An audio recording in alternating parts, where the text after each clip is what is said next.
Alright guys, so welcome back to a brand new video. Today's video, we're going to be looking at a pair of wireless earbuds from Skullcandy that only retails for $35. And honestly, I think they're probably going to be on sale most of the time from $30 to $25, but the retail price is $35. Today we're looking at the Skullcandy Jib Wireless.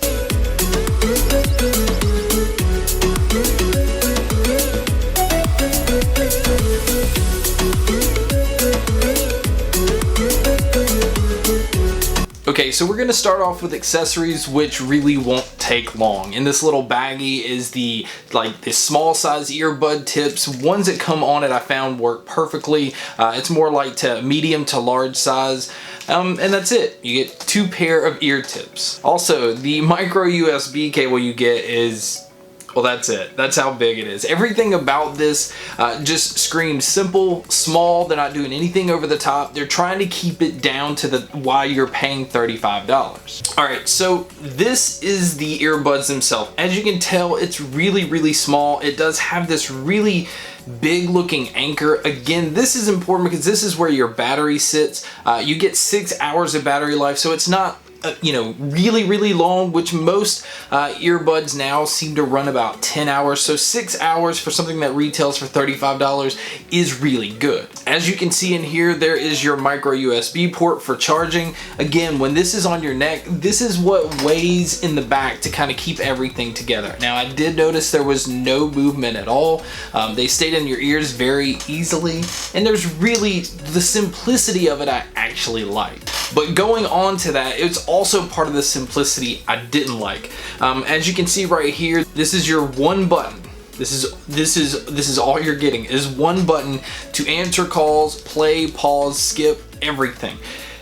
The simplicity of this keeps it from having a volume up and down. Now, that may not matter to most of you guys, but when I use Bluetooth earbuds, usually my phone's like out of the way, off to the side, and I like to be able to control everything from the earbuds themselves. So not being able to control the volume was kind of a big deal to me. All right, so the earbuds themselves, you can see that I went with blue. The only other colors that I saw the wireless were available in were black and purple. I didn't see any other ones, but of course with Skullcandy, you can expect there's going to be many other colors. All right, so on the earbud themselves, on the back part of it, on the little part that hangs down, that's where your left and right is marked. Underneath you can see an opening. I feel like that's more to let bass, kind of like a subwoofer to let bass port and air out. Although I do want to point out, the headphone cable on this is a very thin, small wire.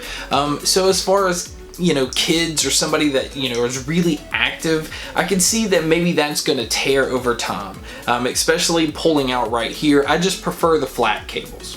Alright, so when they're on your ear and inside, you can see there's not a lot of hang. There's not a lot of cord coming down here. It really just goes right to your back into that little weight that I was telling you about. And that's really the way these things work. They keep it with the one button, so it's simple to just pick up, hit the button, and do what you need to do. Alright, so sound. How did Skullcandy do with sound on a $35 wireless pair of earbuds? And you can see they already kind of cut back on everything else. Did the sound actually take a hit as well?